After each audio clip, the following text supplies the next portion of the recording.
Ég er 57 ára Já. og ég hef hafið tiltekt innra sem ytra. Vá, það er löngu tímabært, Dóra. Já. Þú ert alveg í rusli, bara alveg eins og ég. Já. Í þessu podcasti ætlum við að byrja bara á bókaskápunum. Já, því að bókaskáparnir segja mikið um hann, ekki satt? Jú. Bókaskápurinn er spegill sálarinnar. Ok.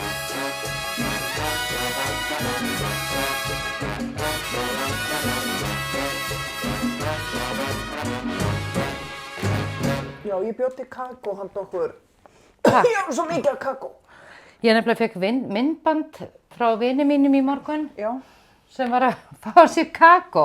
Já. Ég ætla að reyna að spila þetta hérna, ég ætla að hefa þetta upp við hátalarann minn. Já. Varstu búin að sjá þetta? Þetta var nefnilega... Já, chick-wee-ú. Já, þetta var sko, maður segir að setja þetta á hérna, að þú hvort það heyrist, af því svo ætla ég að láta þig kalla inn kakóguði. Ok. Chick-wee. Chick-wee. En hvernig kallar maður inn kakóguð? Chick-wee! Chick-wee! Er það ekki? Jú, Já. það er svona- Chick-wee! það er tölur. En takk fyrir kakóð, hvaðan er þetta kakó? Heyrðu það frá Nicaragua. Já. Fórstu þangað til að ná í það eða? Nei, en kannski fer ég næst. Ég fór ekki til að sækja það, veistu hvað, ég ætla að henda bara strax í bók. Já. Af því ég er svo spennt í bók og það er svona, þetta er bók sem að ég hef annarkvort beðið með að koma. Ég vildi ekki koma með hana nema að fá leyfi til að koma með hana. Ok, og já. Ég vildi hringja í höfundinn, sem ég gerði, Ok. og spyrja hvort ég mætti koma með bókinn hennar. Og hver er höfundurinn? Höfundurinn er kona.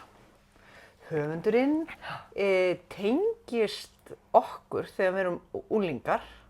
Ok, Án þess að við þekktum hana persónlega, Ó. en við vissum hver hún var.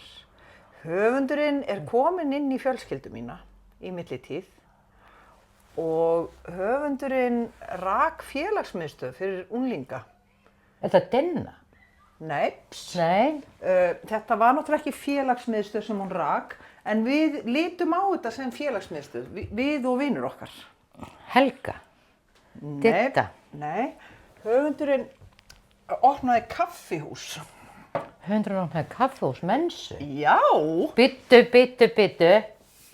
ég Já. kom með sem sagt bók sem að Geggjað. heitir Mensa og er eftir tengdamóður mína, Ingibjörgu Já. Ástu Pétursdóttur og þetta er sem sagt matreiðslu, minninga og svona, hún segir matur, minningar og litlir hlutir sem skipta máli.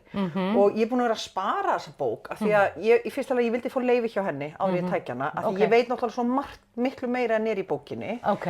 Þú veist, og ef að ég fer að opnunni þá hafi ég að hafa leyfi frá henni. Já. En Mensa náttúrulega sko, mammans Nikkó sem kemur til Íslands þegar Nikkó er 12 ára með hann og Stínu og það er Stínu 8, ný fráskilin frá pappans frá Frakklandi. Ok. Og hún er 18 ára þegar hún fer ólétt til Frakklands og lærir að vera húsmóðir og elda og gera allt í Frakklandi. Þannig að hún kann franska matagerð því ammans Nikkó var svo flinkur kokkur. Ok. Og svo var pappans Nikkó í staðinn fyrir að fara í herþjónustu, þá var hann læknir í Marokkó. Þannig að hún bjó líka þegar bjuggu í 1,5 ár í Marokkó.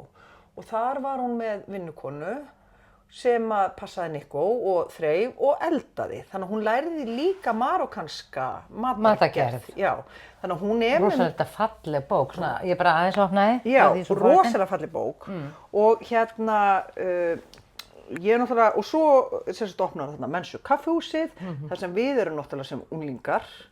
Hengum, Já, öllum stundum. öllum stundum.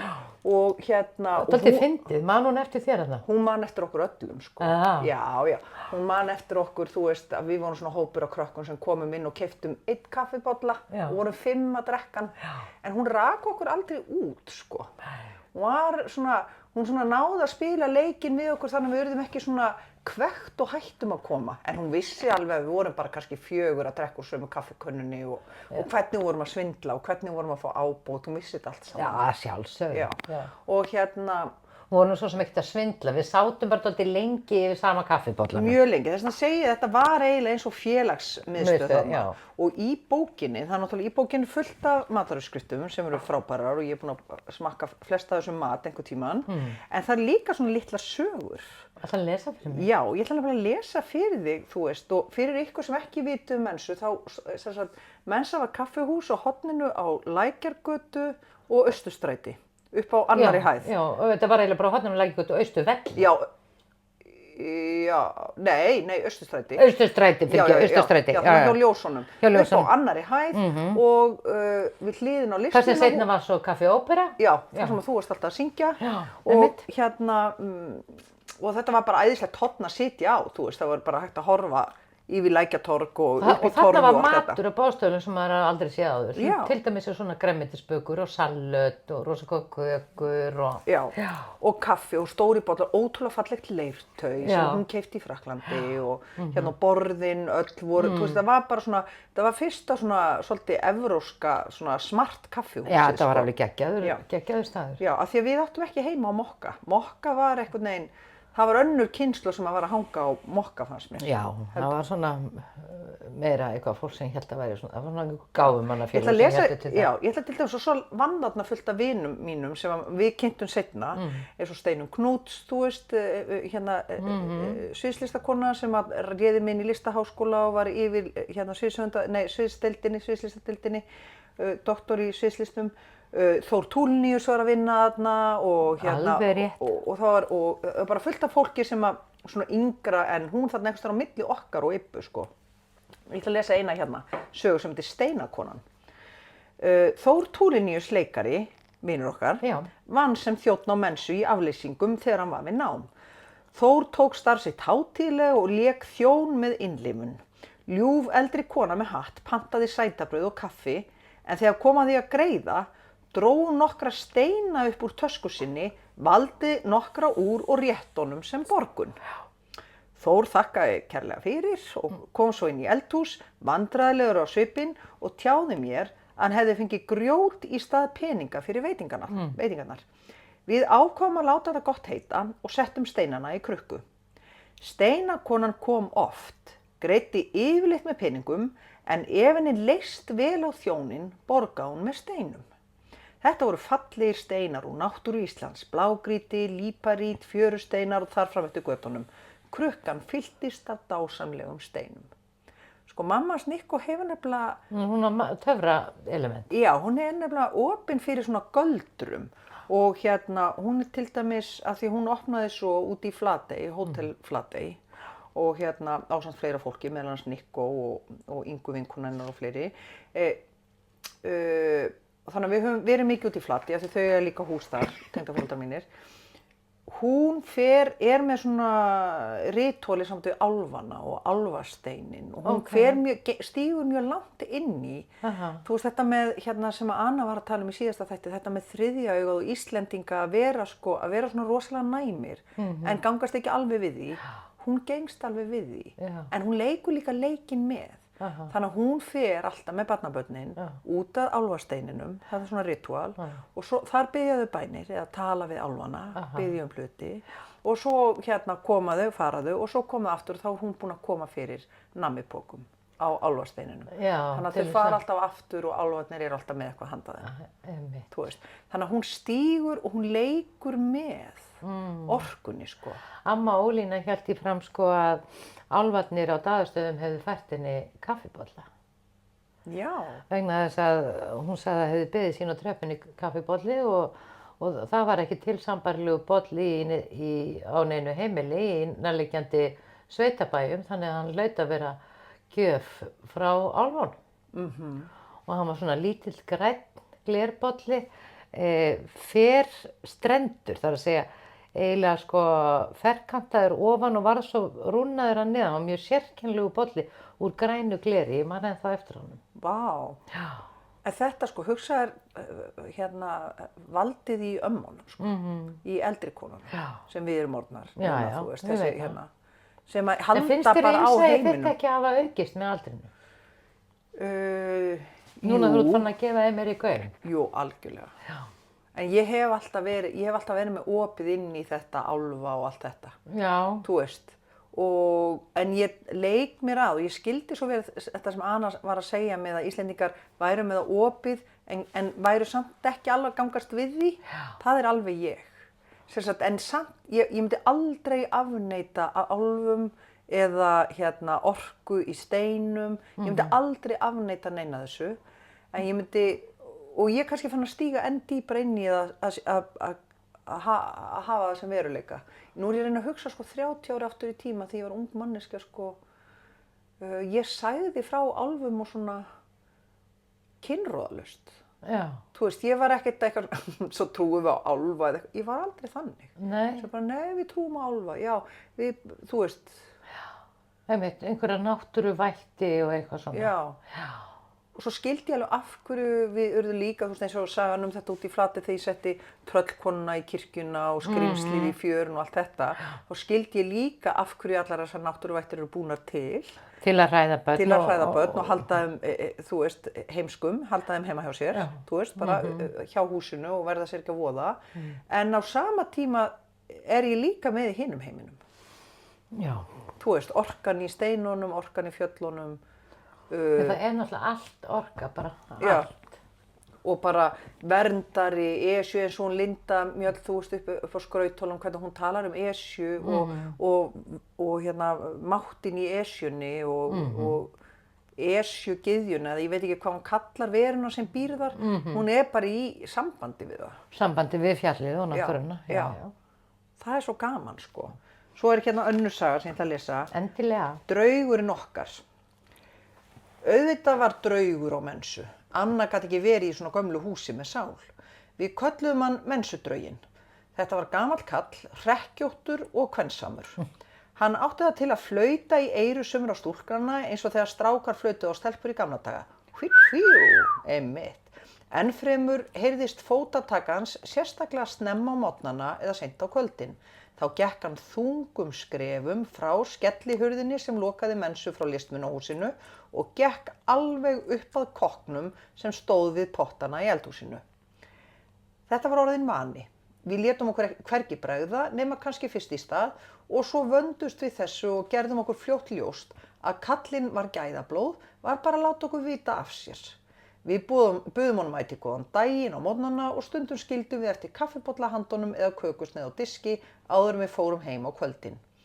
Hann faldi líka hluti fyrir okkur, en kannski höfðum við hann fyrir rangri sök í þeim efnum. Þar gætu búálfarnir hafa verið að verki. Og þetta er ekkert að búa til. Hún alveg dansar milli heima, sko. Það er rosalega gaman að vera í samskiptum við hana með allt svona, sko. En þetta er náttúrulega trú margra að búálfar geri þetta. Já. Leggi svona eitthvað yfir hlutina þannig að við finnum það ekki, þannig að þeir verði ósýnilegir í stuttan tíma bara til þess að stríða okkur. Já, ég man ekki hver kenndi mér það bara þegar ég var ung að ganga íbúðina búálfar. Sýni mér nú hlutin og strjúka svona með hendinni eins og strjúka búálfana, þú veist, ýta þeim í burtu af því að þeir leggja stofan á hluti og fela þá. Já, einmitt. til þess að stríða okkur. Þannig ég strýk svona með hendinni alla íbúðina. Búálfar. Gerur þetta? Já, ég ger þetta. En það er þetta? Já, ég hef gert þetta alltaf bara, þú veist, að leita lyklum og allt þetta, sko. Já. Heyrðu, og svo er ein hérna saga. Þú manst eftir, það var stelpa, manstu eftir handalausu stelpuna á Mensu? Já, þegar þú segir það, já. Já, það er hérna, einn fastagestanna var hollensk stúlka, skiptinemi við háskólan, ung og glaðleg, en hafði fæðst án handleggja. Það aftur að henni ekki frá því að lifa því sem næst eðlilegu lífi, hún gekk berfætt í klossum og notaði fætur og tær jafn fimleg og aðrir hendur og fingur. Ég man mjög vel eftir henni, þú veist, þar sem hún sat bara á stól með kaffibollan á borðinu, eða kakóbollan, og var að fletta blöðunum með tánum og var að drekka úr bollanum með hinum fætinum. Já, það er andspænis svona hlutum sem maður átt að segja á því að maður er sko ekki að gera nema brota því sem maður getur gert. Ég gekk fram á konu í Mexíkó sem var að hekla með, þú veist, minnstu heknulál sem ég sé, það er að segja fínustu heknulál sem ég sé og mjög fínu gatni, bara eins og innbandi og var að hekla dúka með tánum. Já. Þetta var algjörlega óskiljanlegt. Já. Hvernig hún fór að þessu, sko. Hún kom gjarnan ein á Mensu og pantaði við skenkin og við færðum henni veitingar á borði sem hún valdi sér. Uppáhaldsbakan hennar var rabarbarabaka og leið seigasta bakan sem var í boði á Mensu. Við reyndum hvað við gátum að ota öðrum bökum og kökum að henni því við héldum að við værum að hlífa henni við vandræðagangi með gaffalinn handalausri stúlkunni. Hún lét sér ekki segjast og bað rabarbarabökuna. Þarna vorum við kjánarnir að ætla stúlkunni vanhæfni sem svo var alls ekki til staðar. Hún var jafnfær að nota hníf og gaffal þótt með fótunum væri. Lipurðin var svo einstök hjá þessari stúlku að fólk við næstu borð tók stundum ekki eftir fötlun hennar. Hún drakk súkkulaði sitt, borðaði bökuna, fletti bókum eins eðlilega og lipurlega með fótum og tám eins og þeir sem nota sínar hendur og fingur. Við spurðum hana stundum hvort við getum ekki hjálpað henni með eitthvað og einstaka sinnum jánkaði hún því og bað okkur að setja peninginn sem hún fékk tilbaka í budduna fyrir sig. Það var allt og sumt. Æ, nennir að sitja, þá nennti hún ekki alveg að nennir að sitja afganginn í budduna. Einmitt. Það mjög leiðilegt líka bara að setja smápening í buddur. Já. Maður eiginlega bara hættur því. Það gerist eiginlega aldrei að maður sé með smápening á milli handa. Nei, eða bara peninga. Nei. Ég búin að vera að æfa mig aðeins að vera með peninga. Já. Að því að stundum kemur fólk í Human Design til mín og borgar með peningum. Já. Þá ég allt í einu með peninga. Já. Þetta alveg. Einmitt, maður hefur bara ekki séð þetta fyrir bara lengi. Mér finnst eiginlega skemmtilegast að fylgjast með ungu fólki gefa tilbaka. Það er eins og kunni ekkert í starffræði. Nei, það kann ekkert í starffræði. Þau kunni ekki, og þá fattaði ég hvað við vorum rosalega flink í að vita hvað átt að gefa tilbaka. En af hverju kann fólk ekki að gefa tilbaka? Það hefur aldrei handleikið peninga. Já, þetta er auðvitað æfing. Ég man bara þegar ég var að vinna í En þetta lítur að gera það verkum að fólk eru líka miklu aftengdari peningum eða er aldrei með á í höndunum. Já.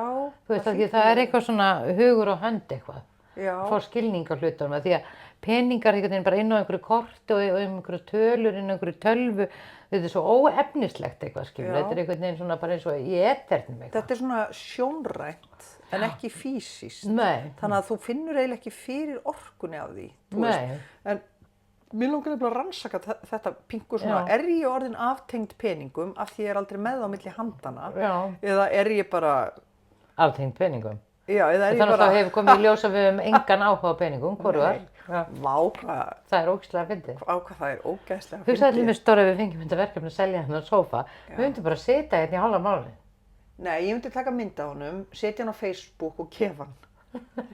Ég við þessi bara, langar einhvern veginn á sófa, svo kemur eitthvað, já, hvað kostar það? Nei, nú mátt bara eiga hann. Ég er ofta að setja hluti svona á Facebook. Eitthvað sem það losna við. Ég myndi segja að Nikko sé bara heppin að það setja eitthvað til heima hér. Því þú myndi bara alltaf gefa það allt. Nei, ég á svo erfitt, ég reikna aldrei með að fólk sé tilbúið að borga fyrir neitt. Nei, einmitt. Það er svona, ég er líka búin að vera, ég þarf aðeins að skoða þetta, af hverju ég reikna aldrei með að einhver sé þarna úti sem einmitt segir, já, þetta er eitthvað fyrir mig. Já, en ég meina þú borgar fyrir alla hluti dýrundóm. Alveg, það finnst alveg sjálfsagt. Já, þú borgar helst meira ef þú getur. Já, mér finnst. Já. En af hverju ætli þið finnist erfitt að aðrir borgi? Ég held að ég nenni ekki að bíða eftir að rétta manneskjan sjá í auglýsinguna. Af því að þegar ég tek mynd af hlutum þá vil ég losna við hann strax. Ég hef ekki þolinmæði til þess að einhver hafi samband eftir 3 vikur. Nei, ég skil. Ég held þetta liggi frekar í tímalínunni, frekar en í þú veist, ég nenni ekki að bíða. Nei, þetta bara þarf að gerast immediately. Já, en ég hef samt líka verið að hugsa því samt að því að nú er ég nýbúin að vera að kenna upp í Listaháskóla, sem sagt, Trúðinn, og þá er ég búin að vera meira í svona, þá kenni ég kóru sem er svona mjög djúpt form sem þau fara í gegnum. Og ég skil alveg af hverju ég er að kenna þeim þetta. En svo er ég að átta mig alltaf betur og betur á og þetta er eitthvað sem miklu fleira fólk gæti haft nota við þetta, gæti verið svona pingu,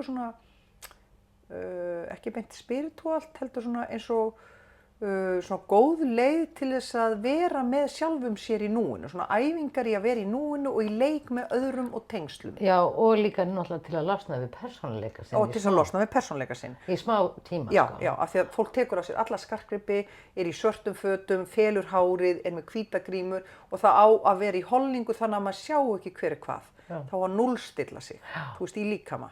Og ég skil þetta fyrir leikara en svo finn ég að vinir mínir hafa áhuga á þessu fyrir sig og segja bara, af hverju gerir ekki svona námskeið, það kennir þetta fyrir fólk þarna, að ég hef ekki verið að kenna þetta fyrir almenningi eða svona, þú veist.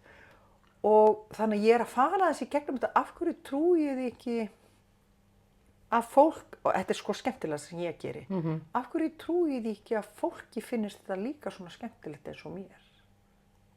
Sko, en það þannig, Dóra, ef að þú ert að segja frá einhverju sem að þér finnst skemmtilegt og þú ert uppnumin yfir því, þá það mjög smitandi. Já, þú meinar að því ég generator. Já. Já.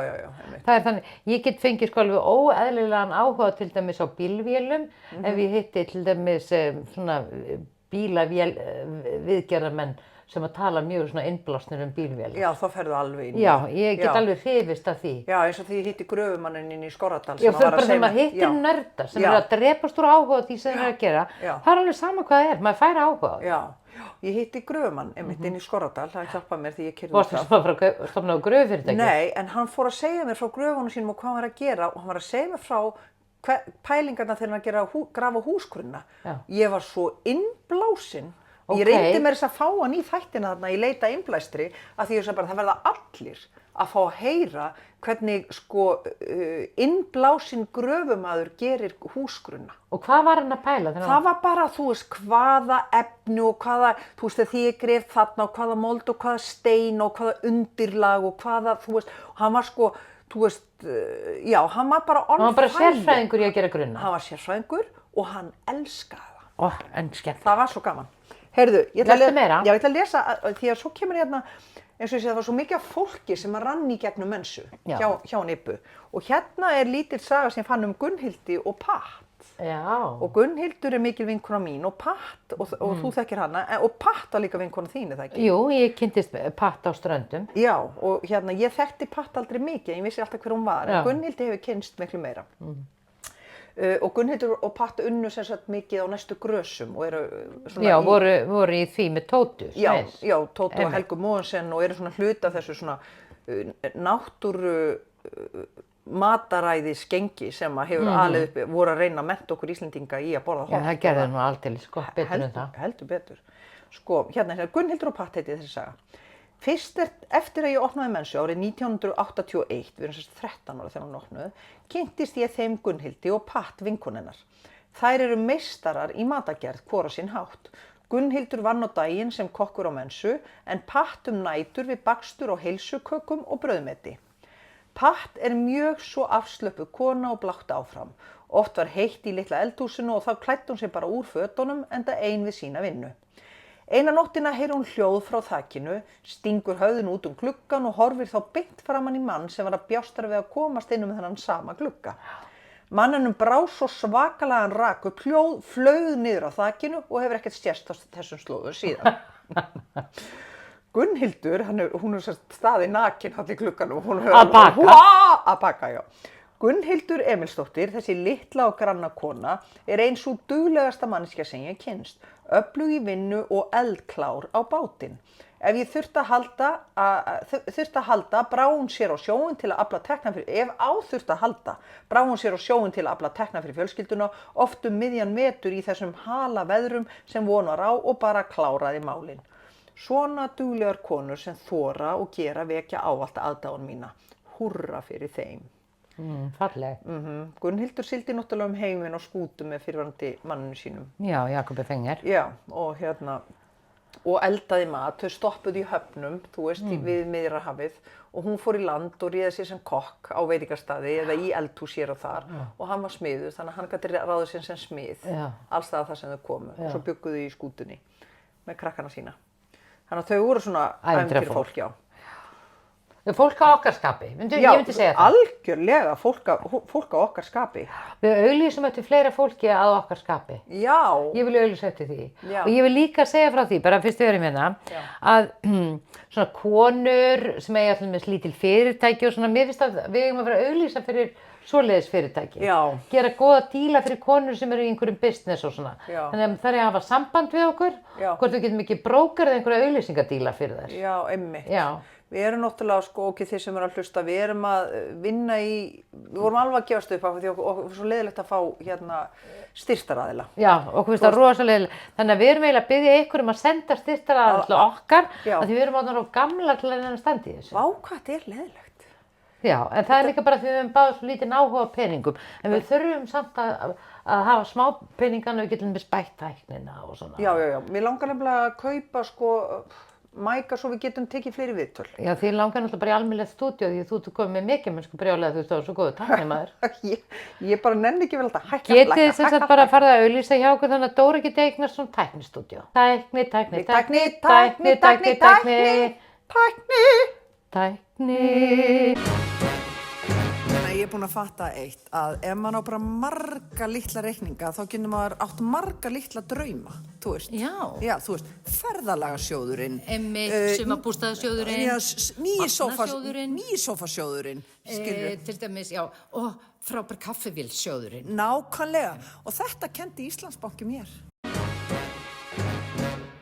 Einn fastagestarnar kölluðum við Greifan. Hann átti það til að vinda sér inn dyrnar og með skikkju á herðum sér og hatt á höfði og panta sér hádegismat síðdegis þegar búið var að ganga frá. Þegar hann var upplýst það að hádegi væri löngu liðið og alla eftirmiddaga væri við með sætabrauð, kaffi og súkkulaði, bað hann að ég yrði upplýst óskans að eigandinn eru upplýstur og auðvitað gat ég ekki stillt mig að tína eitthvað til á pönnu fyrir þennan ljúfa herramann. Hann átti það til að bjóða þeim vildu úr forláta vindlingaveski og öll framkoma hans bar þess vitni að hann hefði blátt blóð í æðum. Það mátti náttúrulega reykja á mensu. Alveg. Þetta var þeim tíma, hann mátti alls það reykja. Stundum mátti hann ekki fyrir kaffinu en Greifinn lét það ekki aftur sér frá því að fara á mensu. Hann kom bara með eigið kaffiduft í poka og bað bolla með heitu vatni sem hann þurfti ekki að borga fyrir en ekki bauð hann úr vindlingaveski sínu þann daginn. Einu sinni kom Greifinn á mensu klæddur indjánabúningi og var málaður í framan. Hann pantaði sér eplakökusneið með þeyttum rjóma og satt við gluggann hinn rólegasti. Hann tjáði okkur að hann væri á leið á grímuball en hefði bara rétt komið við á uppáhaldskaffahúsinu sínu áður. Hver alltaf verið? Þetta kveikir einhver hugrenningatrennsli, ég get ekki munað hver. Flóki var mikið á mensu, manstu ekki? Jú, og Dagur. Og Dagur, já. Dagur var mjög mikið einmitt. En hérna... Alfreð Flóki þar að segja, já. Ég þekkti hann ekki, en þú fórst og sast fyrir hjá hann, það ekki? Já, ég var svo fyrirsætið hjá Flóka. Já. Dóra, sjáðu. Hvað? Sjáðu. Já, sjáðu. Langflottasta gleraugnabúðin. Já. Skemmtilega þessar smásögur hennar í bókinni. Já. Lestu meira fyrir mig, hún er vel skrifær. Já, hún er náttúrulega manifestor, hún fær geggjar... Er hún manifestor? Já, hún er manifestor. Hún fær geggjar hugmyndir og hérna, þú veist, og ef hún segir hvað gerast, þá gerist það, sko. Hún er alveg, hún er alveg svoleiðis. Ok, ég get lesið fleiri Dóra, hvernig verður þessi vetur? Já, einmitt. Ertu með pendúlinn hérna? Við þurfum að spyrja pendúlinn aðeins út í það hvernig þessi vetur verði. Já, það er sko, ég er að verða svolítið spennt. Ég byrjaði nefnilega, ég er svolítið spennt af því að ég er að átta mig á galdrinum í einhverju sem að ég kann, ég er alveg rosalega spennt fyrir þessum kórus þarna sem er undirlagi fyrir túðadæmið. Já, sko, ég held að þú þurfur að fara með þessi námskeið á alla vinnustæði vegna þess að það eru svo landlægt að fólk eru upptekið af hlutverkum sínum í íslensku samfélagi. Já. Það verður mjög gott að setja bara hvíta maska á alla. Og alla bara með hárið í tagl og svört föt. Já, en það er samt eitthvað með þetta sem ég er að kenna. Já. Og nú meina að því að það hefur verið svona smá stoppar í mig að kenna þetta. Og ég er svona svolítið að komast að því að það er að því að það er galdur í þessu. Og fólk þarf að langa í þennan galdur, í þennan hreinleika. Þannig að ég hef ekki gaman af að koma bara einhvers staðar og hrista saman hópinn. Nei, þetta er alvöru vinna að fara inn í svona. Já. Af því þetta er líka, sko, þetta er sálrænt og þetta er flókið að gera svona. Já. Við gerðum svona trúðavinnu í skólanum, það kom hérna frönsk kona, Claude Chagrin hét hún, leikstjóri, og hún vann lengi með okkur með svona alveg heila önn, með svona hvítagrímur og svo settum við upp hérna Comédie de l'Arte sýningu með henni. Já, af því að það er, sko, trúðurinn þú setur bara... Þetta var svona, og þá lékum við öll með hálfgrímur, sko. Já. vorum búin að vera alveg heilanveitu með heilgrímur og svo vorum við með hálfgrímur í verkinu. Já, hún gerði þetta með ykkur. Já. Já, einmitt, og þá var þetta rosalega mikið hreinleika í líkama og bara sjá hvað, þú veist, það er eins og maður sé lostinn elding. Nei, þetta er bara eins og maður sé ekki lengur maður sjálfur. Já. Og það er náttúrulega bara ótrúlega léttir. Já. Þegar maður áttur, en ég meina það höfum við náttúrulega alltaf getað í leikhúsinu. Ég held að leikara fari sko að sömuleyti bara betur í gegnum lífið heldur en annað fólk fyrir þær sakir að þau þurfi ekki alltaf að vera þeir sjálfur. Ég held að sé svo svakalega íþyngjandi að vera alltaf bara maður sjálfur. Já. Og Ekki halda það sé lögmál. Já, og það sé einhver breyta sem er ekki hægt að breyta. Já, að persónleikinn þinn sé eitthvað sem þú setur uppi með. Já. Getur ekki bara kastað og fengið nýjan. Ég veit ekki hvort ég var búin að segja þetta í þessum þætti, en sko einhvern tímann þegar ég var að velta því fyrir mig sko hver tilgangurinn væri með þessu skrýtna starfi að vera leikari og ég var eitthvað svona, það er ekki tilgangur í þessu, þetta er bara eitthvað useless starf. Svo fattaði ég þetta er nefnilega hefur mjög mikinn tilgangsstarfið. Vegna þess að leikarar og leikhús eru bara á jörðinni til að minna fólk á það að það getur alltaf verið að búa til nýja og nýtt fólk úr sjálfur sér. Já, já. Það er bara eins og þegar maður fattar að maður hefur verið í einhverjum munstrum í samskiptum og eitthvað svona, svo fattar maður munstri, já, þetta munstur er bara af því að ég er alltaf að bregðast út úr einhverjum gömlum tryggur og þess vegna fer ég alltaf svona þessu. Og þegar maður fattar að maður getur prófað að fara nýja leið að einhverju, þetta er svona eins og að skipta karakter. Já. Skilur, og maður fattar, heyrðu, þetta er bara allt í lagi. Og ef ég prófa að gera þetta svona, fæ ég bara allt önnur viðbrögð heldur en ég gerir þetta alltaf eins og ég er vön. Já. Því að maður gerir alltaf hlutina eins og maður er vanur. Það fæ maður alltaf sömu viðbrögð. En að prófa að bregðast öðruvísi við, það er dálítið eins og að vera leikari í eigin lífi. Já, ég þarf ekki að vera karakter sem svara alltaf svona. Nei, og það er ekki það að ég sé ekki konsekvent sem manneskja, af því að gildin þín og grunnur þín er alltaf samt svo sami. Já, en þetta er bara spurning aðferðafræði. Til dæmis þegar maður hefur verið í einhverju núning við krakkana sína og það er bara einhvern veginn alltaf bara endar alltaf eins, þá verður maður að finna nýja leiðir. Skilurðu? Og stundum rambar maður inn að bara, heyrðu, ok, bara já, þetta er kannski bara aðferð. Gera þetta svona. Þá er ég ekki til dæmis að tala þegar maður er búin að vera að skammast við börnin sín mjög lengi og taka getil og koma til dæmis þegar maður hótar þegar maður setja myndir úr herberginu þeirra á Facebook. Já. Ég til dæmis ekki það. Þú ert ekki að tala það. Nei, en ég hef hótað því. Já, það er góð leið. Ég myndi segja þetta sé ráð. Þetta var andstyggilegt að mér að gera þetta, en það var ég var orðin dálítið langþreytt. Já. Þannig ég sagði bara, já, ok, ef það verður ekki tekið til hérna í dag, þá tek ég ljósmyndir hérna og setja beint á Facebook og fæ bara ráð hjá almenningi á Íslandi hvað ég gera. Já. Ég hef aldrei séð ég hratt tekið til í herbergi eins og þarna. Það var bara á 2 mínútum, það var bara búið að taka allt í gegn. Já. Ég verði að lesa hérna eina sögu að því að sé hana. Hérna, þetta er frá því að þau eru í Marokkó og þau eru með hana Halímu sem er hana aðstoðarkonan. Já. Og Ibba skrifar. Ég lærði margt af Halímu. Hún fór á arabíska markaðinn og keypti inn á miklu lægra verði en mér var unnt. Ég lét margoft á það reyna þegar ég fór þangað, eins útlensk og hægt var, ljósar með bláu augu og ansi fölan húðlit. Ég reyndi hvað ég gat að prútta niður verð á lambakjöti, kjúklingum og grænmeti, en það var bara hlegið að mér og ég borgaði alltaf 2-falt þegar upp var staðið. Halíma sá því oftast innkaupin. Við höfðum ekki mikið á milli handana í Marokkó, lifðum á herlaunum sem réttuðu fyrir húsalegu og mat, en samt fann ég fyrir því í fyrsta skipti á ævinni hvað ég var rík. Hvað ég hafði það miklu betra en flestir Marokkóbúar. Ég bjó vel, hafði alltaf nóg að bíta og brenna, var vel til fara og hafði þjónustufólk. Halíma gerði alltaf góðan mat, ýmist sjín, pottrétt eða kúskús, kjötsúpuna þeirra með lambakjöti, kjúklingi og grænmeti ásamt góðu arabísku kryddi. Þarna lærði ég að nota kúmín, kóríander, chili, engifer og saffran og annan hátt en ég var vön. Dísætt myntute var drukkið á hverjum degi og við komum okkur upp tesetti og glösum ásamt því að kaupa leirpotta og pönnur fyrir eldamennskuna.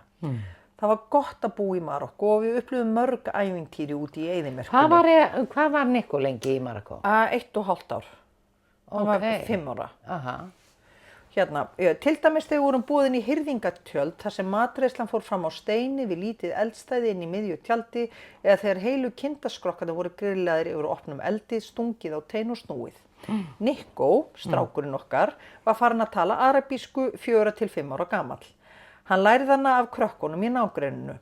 Ég fór hins vegar á námskeið en átti samt í mesta basli með að læra tungumálið.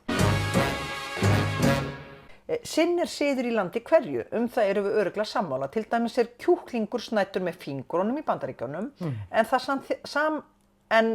það sama þykir með eindæmum dónalegt í Frakklandi. Eins ekki sama hvað maður hefur hendurnar við mataborðið. Í Englandi eru þær hafðar í kjöltun undir borði, þegar ekki verið að borða, en í Frakklandi hvíla þær ofan á borðinu. Púlsinn á að snerta borðbrúnina. Í Arabalöndum snætt með vinstri hendi án hnífapara með guðsköflunum eins og mamma myndi segja. Og að ropa á eftir mat kurteisi, en það til að sanna að þú hafi fengið fyllið þína. Á Íslandi held ég að það sé dónalegast af að hafa hönd undir kinn og borða með annarri hendi, tala með fullan munnin og einnig eru öll búkljóð illa séð. Mér hefur fundist það reynast best að herma eftir innfættum og gera mitt besta til að vera kurteis í því landi sem ég hverju sinni, nema kannski að ropa eftir mat. Svo kemur hérna sæt saga Nico. Einu sinni leiði ég Nico, þá 8 ára gömlum, að fara í matarboð með marokkoskri fjölskyldu. Þarna áttu þau ekki heima ennþá í Marokkó, heldur komu á skútunni seinna, held ég. Já, af því að hann var 4 og 5 ára þegar hann bjó sko. Þeim þótti útlendingar greinlega mjög spennandi og sérstaklega þó Nico með sitt síðaljósa hár. Tíminn leið og ekki skilaði Nico sér heim. Ég var orðin áhyggjufull og fór að leita hans. Fann hann loks í húsagarði fjölskyldunar. Þar sátu 20 manns ungir og gamlir í hring á pullum. Nico var í hærra sæti og í endurminningunni var það eins og hásæti. Allir borðuðu úr stóru fati á miðju hringsins með fingrunum og drukku kók úr einu staupi sem var látið ganga. Og það var bara ein kók til sko. Já. Nico var alsællur og glaður á svipinn, talaði arabísku við mann og annan og borðaði kúskús með vinstri hönd. Það var dregin pulla fram fyrir mig við hliðina á konunum sem sátu saman og ég man að þær hrifust mjög að efninu í pilsinu mínu og þreifuðu óspart á því. Æ, mynda Nico þarna? Já, hérna Nico inn í eyðimörkinni á Astna hérna. Hann ljósherður hann? Já. Vá, hvað hann sætur. Ég skil vel þú að gifst honum þegar ég sé mynda honum svona litlum. Ég að djóka með hann er sætur núna, en hann rosalega sætur þarna. Já, en hann man þessa minningu. Það sem hann sat og var svona eins og prins, þú veist. Já. En í það skipti komuðu semst á skútu upp að höfninni þarna, af því að þau keyptu þessa skútu, Ibba og Dommi, og þá kynntist hann bara krökkunum sem voru að leika sér á bryggjunni, þú veist, og tala við þau arabísku, og svo var spurðum, þau buðu mér að koma að borða hjá sér, og mamma var svo slök. Já. Og svona ung mamma, 25 ára, eitthvað svona, hún bara, já, ok. Og svo bara kom hann ekki heim og svo fengu þau algjört áfall, hún og Dommi, sko. Hvað erum við að spá? Að leyfa barninu að fara bara með einhverju fólki. Og borða? Já, en svo funduðu hann. Og þá var hann bara... Var allt í góðum? Já, þá var hann bara svona lítill prins í hálfgerðu hásæti, sko. En sko, Dóra, þú elskar svo mikið þessa ævintýramennsku alla í Nico. Já. Ég held að þið þurfið að fara aftur í svona heimsferð. Já, ég held það líka. Ég held að við eigum að gera ferðir. Mig langar að við förum í ferð og förum á staðina sem við fórum í heimsreisuna og tökum fólk með okkur. Já, það væri ótrúlega gaman. Og sýnum fólki hvað við svona... Og Nico eiginlega lengi búin að vera að skrifa bók ferðina en það bara...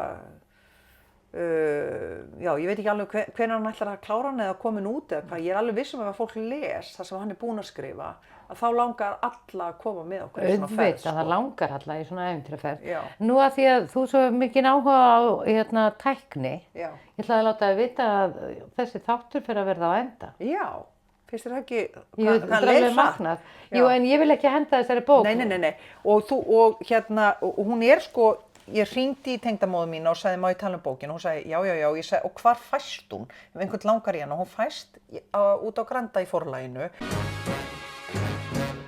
Bókin víst uppselt hjá Forlaginu, en ekki grát í kottan, því að Ibba á eitthvað eintökum og ef þið hafi bara samband um mig, þá get ég selt ykkur bókina á góðu verði.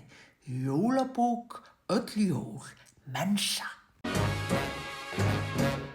En það eru náttúrulega geggjaðar uppskriftir hérna, bæði frá Marokkó og svo eru bara rabarbaradásemdin hennar og sítrónukakan franska og þú veist, þetta er sko æðisleg matreiðslubók. Já, ég sé það bara. Og þú sér líka hvaða Nico kemur þegar þú skoðar þessa bók. Já, sko maðurinn, það er óskiljanlegt að þú sért ekki bara 5.000 kíló af því að maðurinn eldar svo góðan mat. Já, ég veit. Það óskiljanlegt. Ef að ég væri gift Nico, Já. þá væri ég svona eins og mamma hans í What's Eating Gilbert Grape. Já, Sem Leonardo DiCaprio, konan sem Já, var hún honum svo stór að það þurfti að skera gat á húsi til að koma henni út hún dó. Já, alveg rétt. Já, þetta alveg ótrúlega flott matreiðslubók. Já, hún var lengi að búa þessa bók til. Það er rosa ást í henni, en þetta til mér svona bók sem að væri gaman að eiga. Það er þú veist, það er alltaf að koma út nýjar og nýjar bækur, auðvitað maður að gefa bara eldri bækur sem eru svona góðar. Já, hún sér að það ekki flóknar uppskriftir, Það er svo sögur. Já, og það er önnur svona matreiðslubók íslensk gömul sem er svona rosalega eiguleg, þannig matkráka, Jóhanna, matkrákan hennar Jóhannu. En þessi er alveg sérstaklega falleg og ætlar að sjá mín. Stebbi hans Nico, hann var að vinna úti á Hótel Flatey og Kolfinna var líka að vinna, það myndir af Stebba og Kolfinna og líka sögur af Stebba og Kolfinnu í bókinni líka. Þetta er mjög skemmtilegt. Og Jósa er þarna, leikkona. Þú þarft einhvern tímann að bjóða mér aftur bjóða mér út í Flatey með ykkur. Já. Hefur aldrei komið þangað? Jú, ég hef komið þangað. Já. Ég hef siglt út í Flatey á kajak. Já? Já. Vá. Við ætlum nú einu svona að reyna það. Heyrðu, þegar við fórum í kajakaferðina okkar á Breiðafjörð og við sigldum yfir Breiðafjörðin og lögðum af stað frá Flókalundi, þegar við stoppuðum á bryggjunni í Flatey, þá stóð Nico á bryggjunni. Og ég var í svona ástarsorg á þessum tíma og ég horfði á hann á bryggjunni í Flatey og hugsaði, af hverju var ég ekki bara skotin í MH-strákunum? Bara jafnöldurum mínum. Nei, spáði. Og svo kallaðist eitthvað á hann og Óskar af því að Skari var með okkur í ferðinni, hann eitthvað, það er ball hérna helgina, já við ætlum að sigla hérna út og eitthvað svona, þú veist. Og hérna við ætlum að fara á ball þarna. Svo verður svo heppin að veðrið var brjála og við komumst ekki út í Flatey. Af því ég er alveg vissum að ef ég hefði komist út í Flatey þessa helgi, þá hefði ég eyðilegt möguleikann á því að Nico hefði orðið maðurinn minn. Af því að ég var í svo miklu ójafnvægi á þessum tíma. Já, meinar. Þannig að það var bara gott og hittir hann ekki of snemma. Já, en þarna sá ég hann, svo sá ég hann næst keyra Laplander með 2 kajaka á toppnum og ég sagði, hann á kajaka. Svo sá ég hann næst í leikhúsi með Stebba son sinn, já, hann fer í leikhús með börnin sín. Svo sá ég hann næst í Bláfjöllum á skíðum með Kolfinnu. Og þá var þetta komið? Nei, þá hugsaði bara, og ég fekk eld hjá honum, þú veist, vorum bæði að reykja. Og svo hringdi hann í mig. Ég vil fá í næsta þetta vil ég fá að heyra ástarsöguna. Ástarsöguna? Já. Já, einmitt. Ég hef aldrei heyrt ástarsöguna. Nei, þetta gerðist mjög hratt fyrir sig. Já, en þú mátt ekki segja núna, það er næstu þáttur. Ok. Á ég að segja Steinu ástarsöguna í næsta þætti? Nei. Heyrðu, viltu spyrja hann aftur? Ég ætla að spyrja. Já. Kæri pendull, á ekki Dóra að segja mig frá ástarsögunni sinni við Nico? Nei. Nei, finnst ekki merkilegt? Hvað er málið? Ég held að ég er bara meira prívat. Já, þú átt að halda þessu fyrir þig. Já, ég hef ekki að segja. En sjáðu, þessi sítrónubaka hérna. Hún er mögnuð, sko. Sko, hefurðu bakað þetta? Já. Þetta er... Og Kolfinna hefur líka bakað hana, dóttir hans Nico. Þú veist, þetta er alveg aðgengilegt, skilur. Hún er rosalega góð. Ok, þetta er bara smjörudeig, hérna smjör og sykur og egg og... Heyrðu, ég ætla að gera svona sítrónuböku í dag. Ég er ákveðin, ég ætla að taka ljósmynd af þessu, svo ætla ég að gera þetta. Já. Heyrðu, takk fyrir samveruna í dag. Takk sömuleiðis, takk fyrir samveruna. Hérna, á ég að henda þessari bók? Nei. Ég veit það líka. En ég er búin að vera að spara komanum með hana því að mér fannst hún vera svo margar opnanir í henni. Heyrðu, veturinn í vetur. Viltu eitthvað vita mér um það? Er þetta ekki bara komið gott hjá okkur? Ég held að það sé bara komið gott. Já, ég ætla bara að segja, þið sem eru að hlusta, viljið senda okkur einhverja styrktaraðila? Já, svona einhverja sem vilja auglýsa eitthvað svona sniðugt. Já, eða gefa okkur eitthvað, utanlandsferð kannski, við erum alveg til í það líka. Eða bara, eða gefa okkur föt, við skulum fara í föt og tala um það, að við séum í fötum. Eða bara eitthvað, hvað viljum við fá? Nei, ég skal tala um bílvélar. Ef ykkur vill gefa okkur bílvél, þá skal ég tala um bílvél. Já. Ég er til í það. Við erum alveg til í alls konar. Heyrðu, Takk, bye!